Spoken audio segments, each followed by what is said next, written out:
दोस्तों, प्राचीन साम्राज्यों की कहानियों में एक सबसे महत्वपूर्ण नाम है रोमन साम्राज्य का। यह साम्राज्य ना सिर्फ गवाह रहा अपनी दौलत, शोहरत और रुतबे का, बल्कि इसने एक सिविलाइज तरीके से दुनिया को आईना दिखाया। ये आईना था एक डेमोक्रेटिक सरकार का, जिसे सीनेट कहा जाता। वैसे इस साम्राज्य के उदय के साथ साथ इसके पतन की कहानी भी अपने आप में एक इंटरेस्टिंग कड़ी है। तो इसे जानने के लिए वीडियो को अंत तक जरूर देखें। वेलकम टू रोम, एक ऐसे एम्पायर की कहानी जो दुनिया के सबसे बड़े सिविलाइजेशन में एक है। ये कहानी है एक छोटे से गांव की, जो 753 बीसी में आज की इटली की टाइबर रिवर के किनारे बसा। तब किसने सोचा था कि यह गांव एक दिन दुनिया का सबसे बड़ा एम्पायर बनेगा। कहते हैं कि रोम एम्पायर की कहानी शुरू हुई थी दो भाइयों के एक सपने के साथ। रोमुलस और रेमस ने यह सपना देखा कि वे टाइबर नदी के पास एक शहर को बसाएंगे। ये दोनों भी अनाथ थे, जिन्हें किसी ने बचपन में ही नदी में छोड़ दिया था। वे जब बड़े हुए तब उन्होंने टाइबर रिवर के पास एक छोटा सा गांव बसाया, मगर किसी कारणवश दोनों के रिश्तों में दरारें बढ़ने लगी। आगे चलकर इन दरारों ने एक बड़े गड्ढे का रूप लिया, जो बना किसी एक का काल। दोनों के बीच छिड़ी इस जंग में रोमुलस ने अपने इकलौते भाई रेमस को मार दिया और बन गया अपने शहर का इकलौता मालिक। उसने शहर का नाम अपने नाम से रखा। आगे रोमुलस कहलाया गया रोम। धीरे धीरे यह शहर एक नगर का रूप लेने लगा और इसके नन्हे कदम एक बहुत बड़े साम्राज्य की ओर बढ़े। रोमुलस के हाथ में सत्ता आने के बाद उसने इस साम्राज्य को एक शक्तिशाली साम्राज्य बनाया। उसके पास एक खूंखार सेना थी, जो किसी भी परिस्थितियों में दुश्मनों से लड़ने के लिए हमेशा तैयार रहती। साल दर साल गुजरते रहे। इसी बीच रोम की गद्दी पर कई राजा आए और चले गए। जैसे जैसे नए राजा आते थे, रोम की गद्दी पर निरंकुशता भी बढ़ रही थी। लोगों को उनके मूलभूत अधिकारों से महरूम रखा जा रहा था।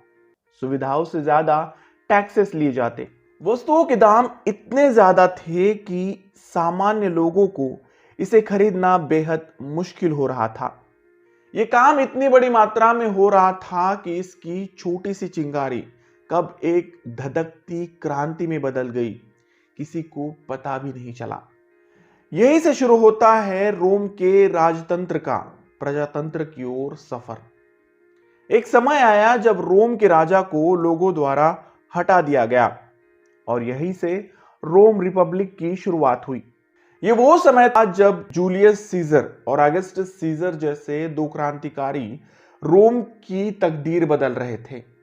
तो चलिए जानते हैं इनके बारे में वन बाय वन।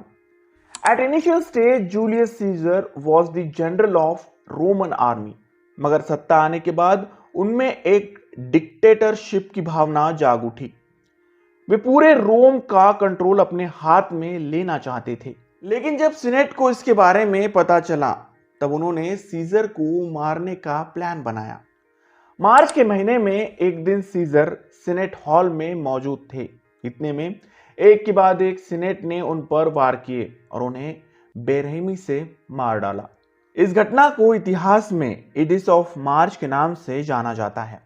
यही से रोम की कहानी ने एक नया मोड़ लिया, जिसका गवाह बना एक दूसरा शख्स, जिनका नाम था अगस्टस सीजर।